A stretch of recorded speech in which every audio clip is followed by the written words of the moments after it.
Ahoy everyone, Cat Goblin or Martin here, and welcome back to another video. So yeah, the last video was 3 months ago, and it's now after Christmas. I have been very busy with college and working 10-hour days at a factory, but luckily I finished all my courses in college, so the only thing I have to do now is an internship, which means I'll have a lot more time to make videos. And yes, today is all about Scooby First Frights and the Spooky Swamp, because I'll be talking about the bosses in both games. They are of course the main highlight of the games, and Shaggy and Scooby even get chased by them.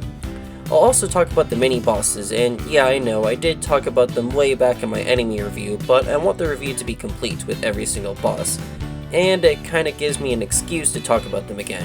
So without further ado, let's get started with this review.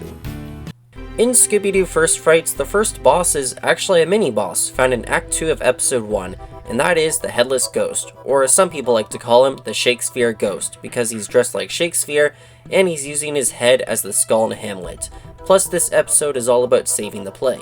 This guy can take a lot of hits, and if you keep on hitting him, he'll just launch you back, dealing quite a bit of damage.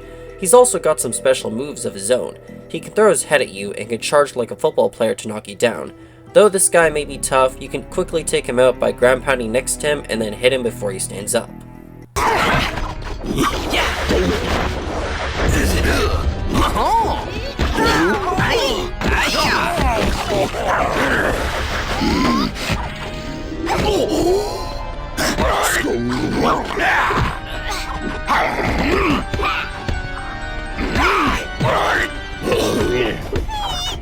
Want it again?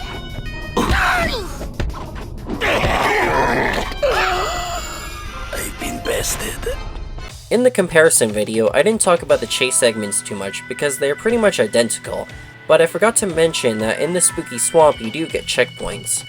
Obviously, once the monster catches you, you have to restart, but falling in the icy water in Howling Peaks forces you to restart at the last checkpoint, which is pretty annoying.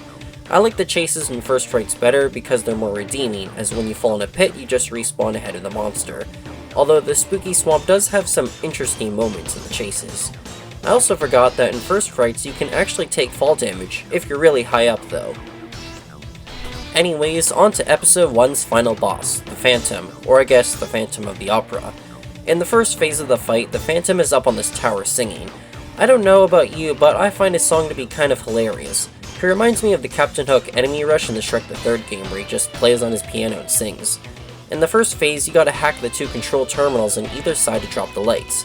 The skeleton students will also cause some mayhem, and some of them will block the terminal. Once the lights are busted, the Phantom will fly around the stage and attempt to swoop down on you, but he's not really flying because he's got a skeleton crew to hold him up via these 4 ropes. So you just hit them when they're on the ground, but if you're too slow, another skeleton will grab the rope. After that, the Phantom falls to the stage, and oh boy, he's really mad at you now. He'll try to smack you, charge towards you, knocking you down, and if you keep on hitting him, he'll just knock you back. He does hit pretty hard, but not too difficult to beat. La la la la. Well now look, here you are, and how lucky you're the stars, but it just might not end so well for you. Could you be that mystery clue? You know I'll see my plans through. What I'm saying is no talent show for you. I don't know why they even put it on that day. Oh no, what I say? Come now, Skulls, that's your cue. Show these kids what you can do. Come on, kids, now just go home.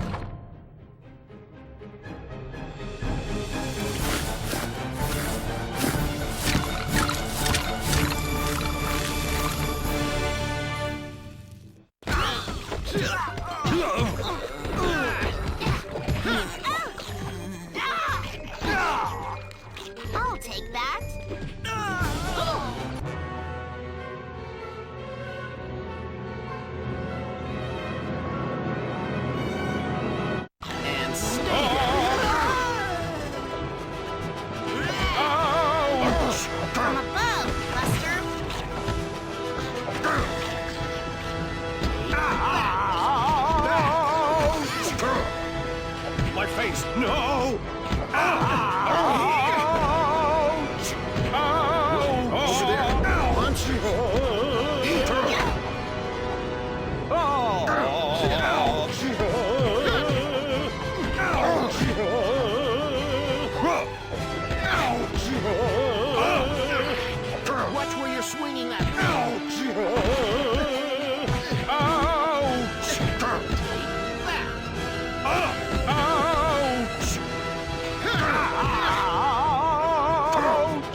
After when you defeat the boss, you get to figure out who the bad guy was in the episode, which is a really cool idea as it tests you on your memory with all the clues that you have found. Although there's just one problem.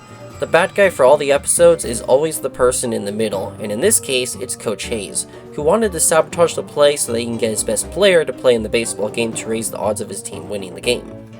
Episode 2 is probably the best and coolest episode in the game. You get to explore an abandoned amusement park while being attacked by evil dolls, Robo clowns, and various other animatronics that want you dead. One of those robots is the female clown mini-boss, which you first encounter in the haunted house of Act 2, and can be found in the rest of the acts for the episode. She is quite the beast, as she will walk towards you and smack you. Like the other two guys, if you hit her a lot, she'll just send you flying. She may not look like much, but she does have a special move where she'll jump up in the air and ground pound, knocking you over. I forgot to mention that in the enemy review because she rarely does it. Now, these mini-bosses can be annoying to defeat, as when you repeatedly hit them, they can sometimes feel invincible. But I found that the quickest way to defeat them is by doing an air attack on repeat, and it actually does more damage. It even works on bosses like the Phantom and Witch Queen, and the bosses have a hard time trying to knock you away when you just keep on jumping and hitting them. Friendly folk. Go home.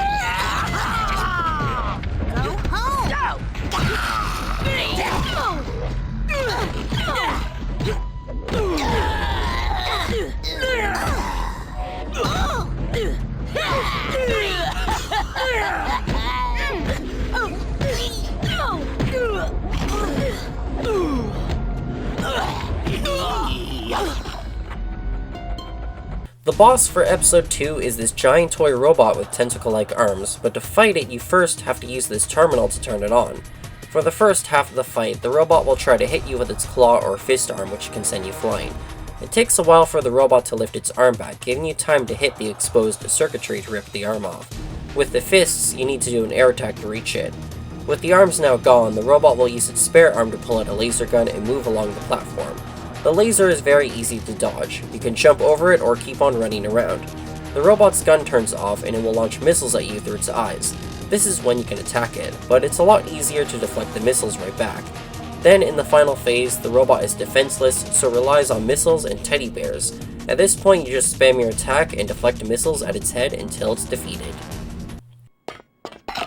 I'll take that.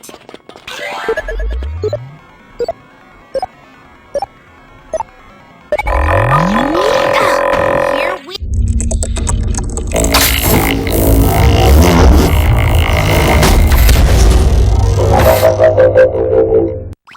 go home.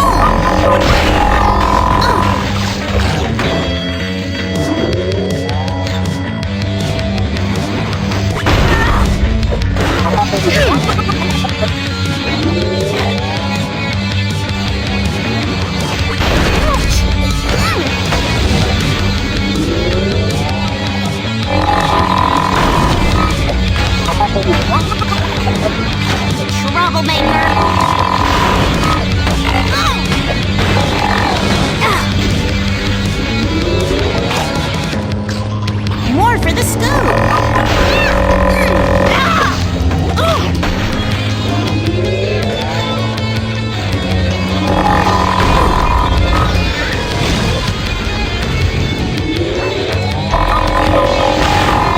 From above, Buster.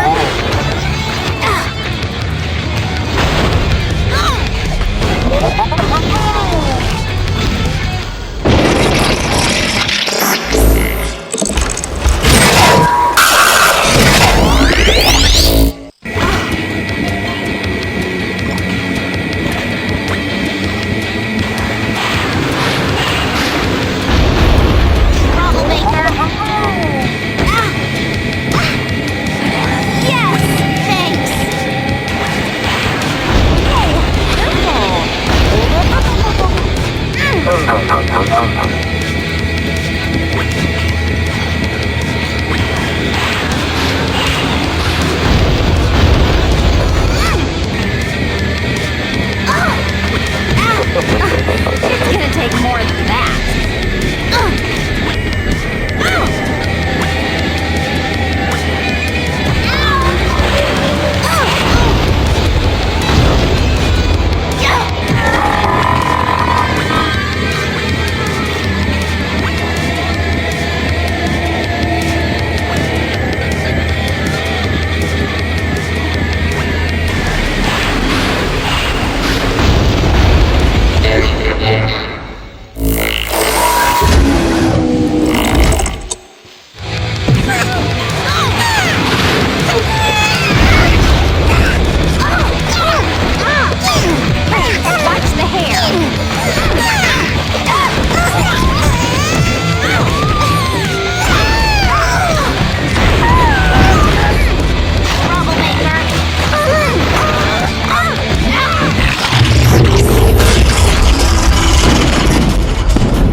robot was piloted by Tim Toiler, a brilliant toy maker who got jealous of the amusement park's popularity.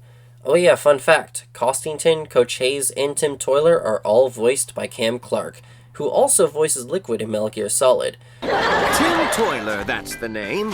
Friendly town citizen. Completely sane! Glad you think so. We're trying to find the toy maker. Ah, a toy maker. What a great man. Well, I'm not like you.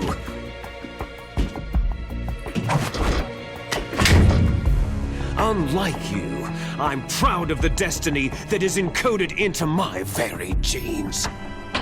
So I guess you can say the huge toy robot is like a Metal Gear. It does have missiles like Metal Gear Rex though. Anyhow, moving on to Rocky Bay in Episode 3. A peaceful fishing village with a haunted cruise ship, and on board the cruise is the deep-sea ghost diver, found in Acts 3 and 4. Similar to the clown, he'll walk towards you and hit you with his huge glowing claw. Like the other two mini-bosses, he can push you back, but he does have some cool special attacks. He can throw water mines that can knock you out, and he can slam his claw in the ground. Thankfully, he's pretty slow, so you should be able to quickly take him down with air attacks. Ha! This is fun! Take! Pushy, aren't you? Ow!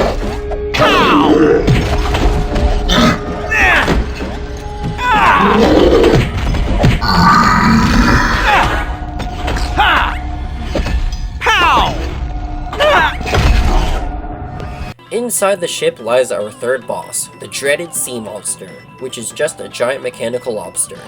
You start off up on this platform and you fight the boss on these huge crates. In the first phase, the lobster will try to crush you with its huge claws, so you just jump to another crate facing the outer part of the claw and shoot the weak spot to destroy it. With both claws gone, it will shoot water at you, which is super easy to avoid. It then rises up, allowing you to shoot its underside. Then in the final phase, you just gotta shoot these two furnaces into the water to fry the lobster, while avoiding some crabs, and the lobster will dive into the water, wrap its legs around the crate, and dunk it under, so you gotta be quick.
nice month!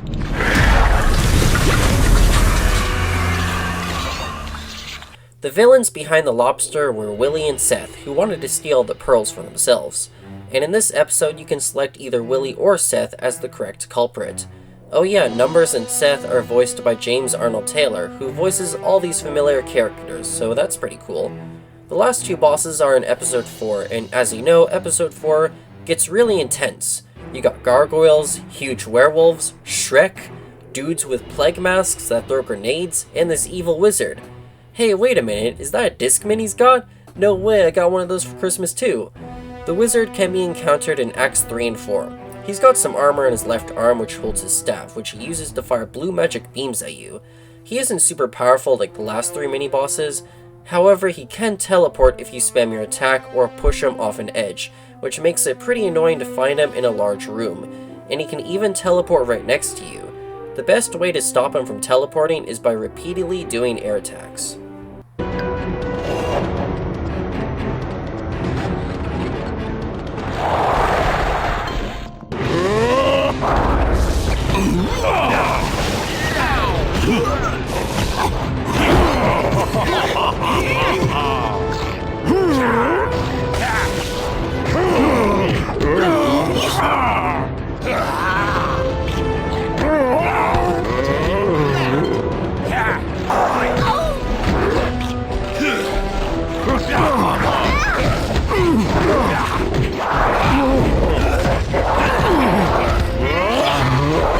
First Frights' final boss is the Witch Queen, who wants revenge on her brother's descendants. In the first phase, she grows giant and opens up a portal spawning in 6 huge werewolves to maul you. The werewolves aren't very menacing, especially since you only fight 3 of them at a time, but the Witch Queen has other plans as she pulls out a flail. Yeah, she's definitely inspired by the Witch King in Lord of the Rings. She'll try to hit you and she'll push you away if you come close to her, so you'll have to stand in front of these 4 pillars so that she can knock them down. Now she'll want to fight you. She can hit you and shoot fireballs from her hands, plus teleport around the stage and behind you. Air attacks work really well against her, and unlike the previous bosses, she can regenerate after you drain all of her health, which means you have to spam your attacks a second time. I can get you all to myself.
So those were the mini-bosses and bosses in First Frights. They're all pretty great. I like how you go from fighting some dude in a costume to 2 giant killer robots and then an evil sorceress who uses magic at the end.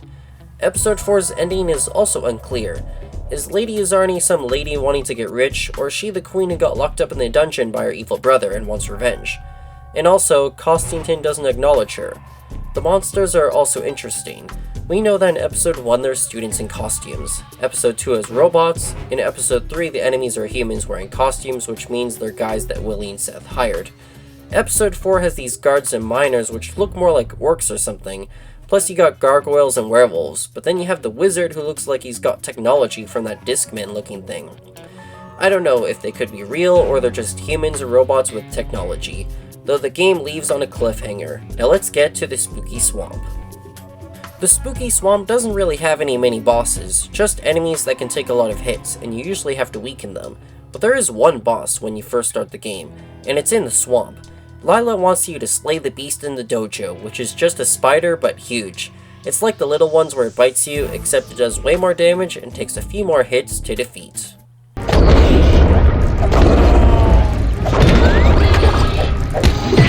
Take that!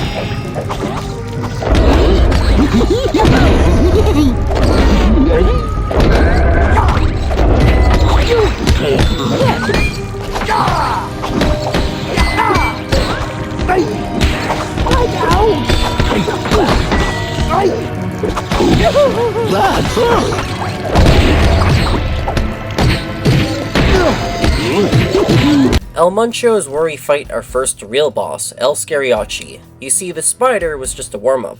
The fight has 3 phases as usual.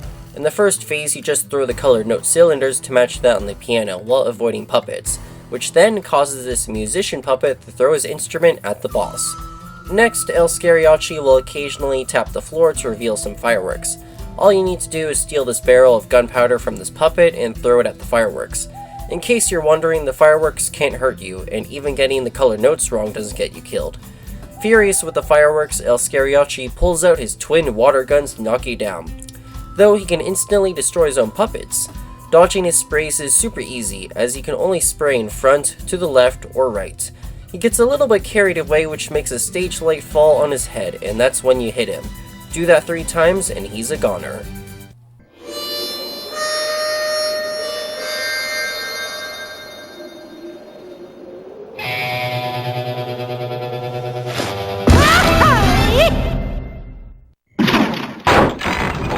Oh no, man! Like we're trapped!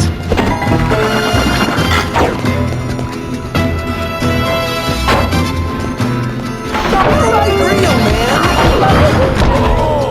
Catch up sandwich for me!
Whoa, man! Watch out for his guns!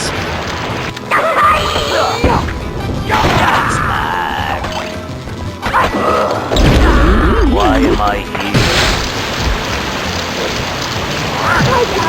Busting up bandinos, man! Keep dancing! He's getting angry, man! Ow! Like, let's get him now! Bandito totally bailed.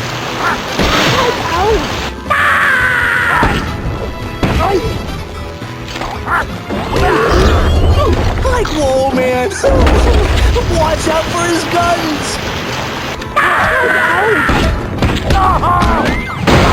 Why am I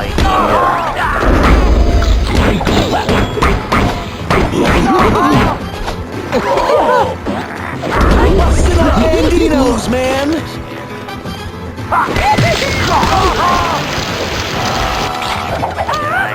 Like, man, you don't want to get caught in the fuck. Keep dancing. He's getting angry, man.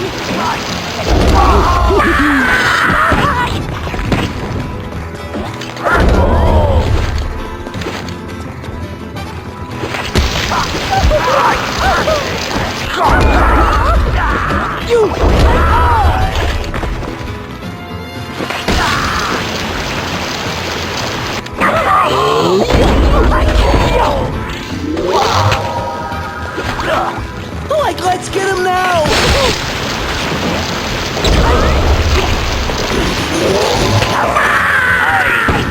I forgot my mother.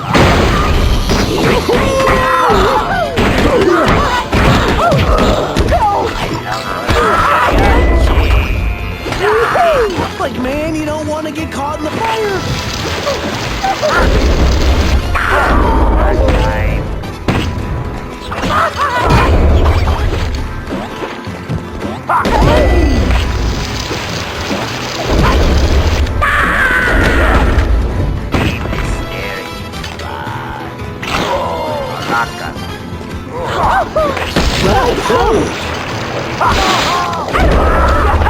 Keep dancing! He's getting angry, man!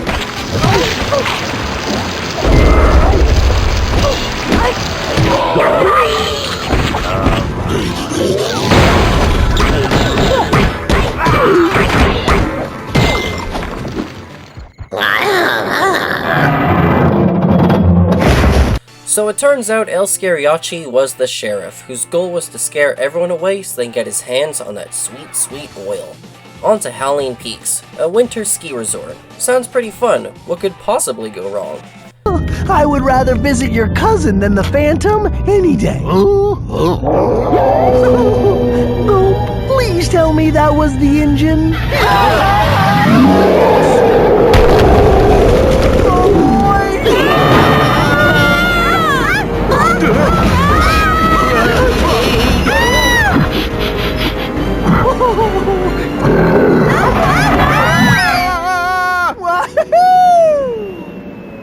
Oh man, I feel sick. Well, I spoke too soon. It turns out that the next boss is this giant Robo Yeti hiding out on the top of the summit. As we go up to confront the beast, we are greeted by the Franken Moose leader. He's just Franken Moose, but white instead of brown. Franken Moose is one of the strongest enemies in the game. He can hit you and can charge using his antlers to knock you down. To weaken him, you have to throw an object or use projectiles with a Shaggy or Velman when he's about to charge, which will make him collide into a wall, and then you just beat him up. Do this 3 times, and he's out. Although with the leader, you can literally just have him face the edge, hit him and he'll run off the edge. What an idiot. The Yeti finally shows up, and he punches the walls to trigger spikes on the ground. When he hits both walls, spikes will appear in the middle. Pretty easy to dodge. Like the previous bosses, he also gets pretty carried away, which causes a boulder to fall on his head, giving you time to smack him. After you do that 3 times, the Yeti will try to blow you off the mountain. There are some ice blocks you can hide behind, and some Wendigos will try to ruin your day, but fortunately for us, we got an ample supply of canned beans. When the Yeti opens his mouth, throw the beans and he'll fart, which ends up defeating him.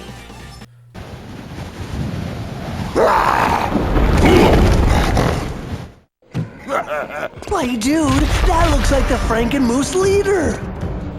Huh?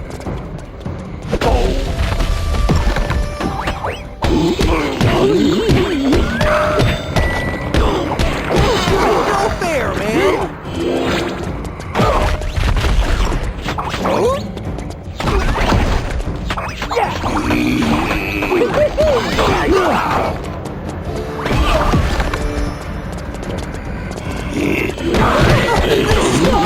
Dude, we stitched him up good.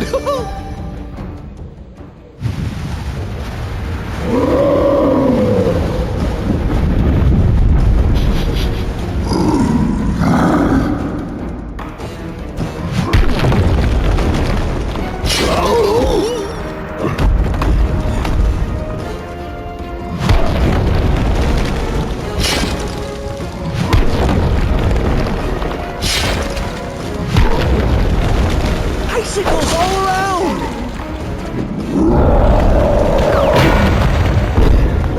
He took it on the head, man!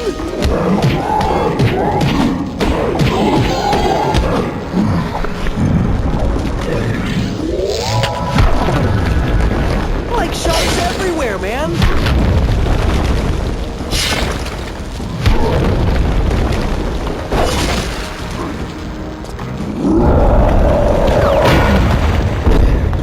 He took it on the head, man!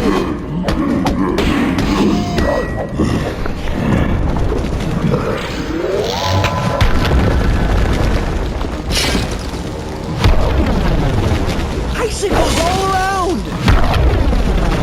Like sharks everywhere, man! He took it on the head, man!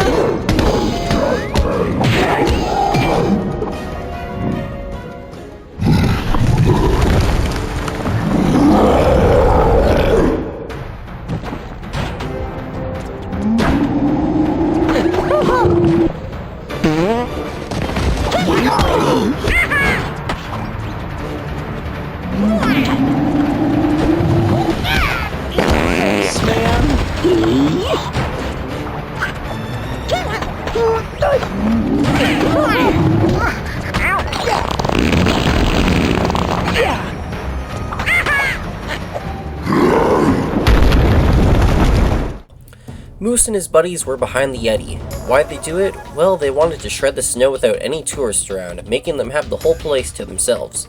The snowman even references this by stating that he dislikes tourists. Anyhow, Scooby and Shaggy return to Lila with the 2 ingredients, and oh no, she turns into a giant alligator and tries to eat you. Once again, there are 3 phases to the fight. In the first phase, you gotta load these 3 catapults with watermelons and launch them at the gator when she pops her head out. After each hit, you better move out of the way as she will slam her whole body on the catapult, destroying it in the process, and she can even slam the ground to try to stop you. For the second phase, she'll try to hit you with her tail. Luckily, some thorn bushes will pop in and out, so all you have to do is stand in front of those, and she'll get a tail full of thorns.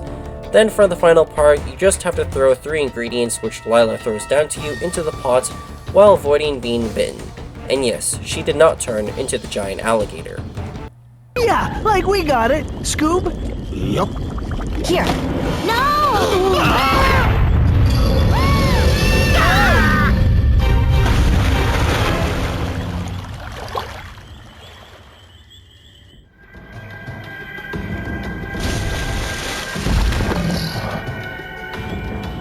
Like that's it! This monster! Yikes! Oh, swish!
into my cauldron.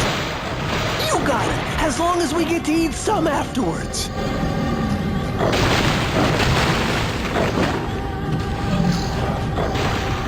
Guys, it's your body. Keep going. No time to waste.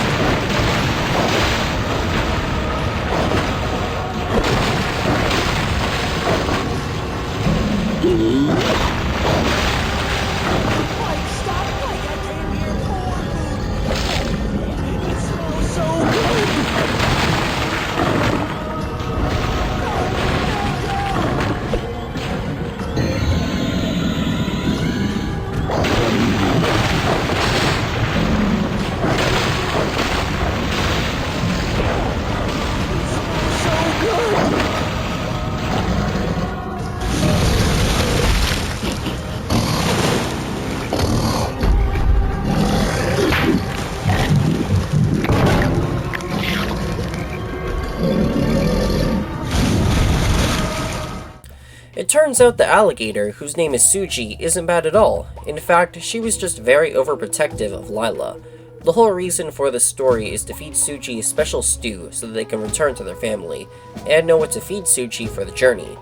Lila did have to trick Scooby and Shaggy, and may have done a few minor things to get the gang to travel to these places, but she does have a good heart. She was just afraid to ask for help, thinking that the gang would view her as a sinister witch. Nevertheless, that is basically all the bosses in both games. I really like the bosses in First Frights more than the Spooky Swamp, as there's a lot more action and less waiting around. The Phantom and Witch Queen have you trying to attack them head on, while the two giant robots involve you waiting a bit and then attacking.